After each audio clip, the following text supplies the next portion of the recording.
Kidlat News Updates. Mga balita ngayon, Philippine Navy at Airbus Defense and Space nagpulong bilang parte ng modernization efforts.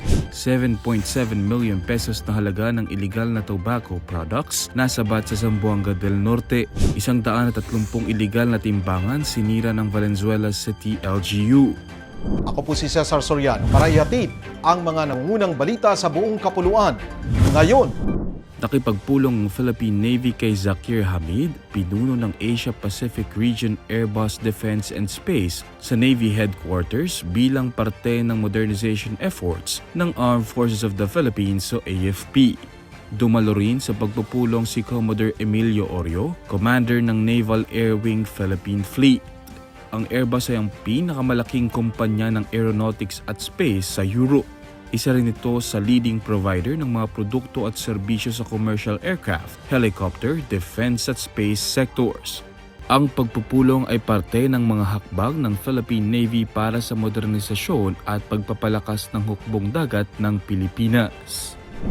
Nasa 7.7 million pesos na halaga ng iligal na tobacco products ang nasabat ng Police Regional Office 9 kasama ang Zamboanga del Norte Provincial Intelligence Unit at Leon B. Postigo Municipal Police Station nitong Martes ng umaga sa Barangay Poblacion Leon B. Postigo, Zamboanga del Norte.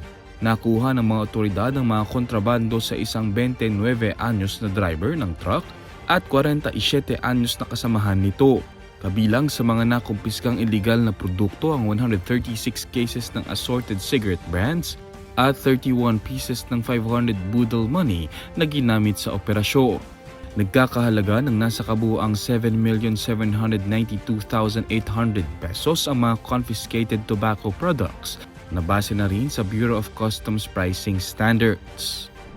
130 iligal na timbangan ang sinira ng lokal na pamahalaan ng Valenzuela City sa mga pamilihan sa nasabing lungsod. Ayon sa Valenzuela City LGU, hindi rehistrado o sertipikado ng kanilang City Treasurer's Office ang mga nakumpiskang timbanga. Sa inspeksyon ng LGU, hindi wasto ang mga sukat ng mga ito na nagiging sanhi ng pandaraya sa timbang ng mga produkto tulad ng karne, isda at gula. Nadiskubre ang mga iligal na timbangan sa loob ng 6 na buwan ng masusing inspeksyon ng mga tauhan ng City Treasurer's Office at Market Division sa lahat ng pampubliko at pribadong pamiliha. Muling nagpaalala ang Valenzuela City LGU sa mga negosyante na tiyaking rehistrado at aprobado ang kanilang mga timbangan dahil maaaring maharap sa multa o posibleng pagkakasara ng negosyo ang sinumang mahuling lumabag dito. Para sa Kidlat News Channel, ako si Renz Alinon, nag-uula. ako po si Cesar Soriano, kasama nyo sa bawat pagputok ng balita.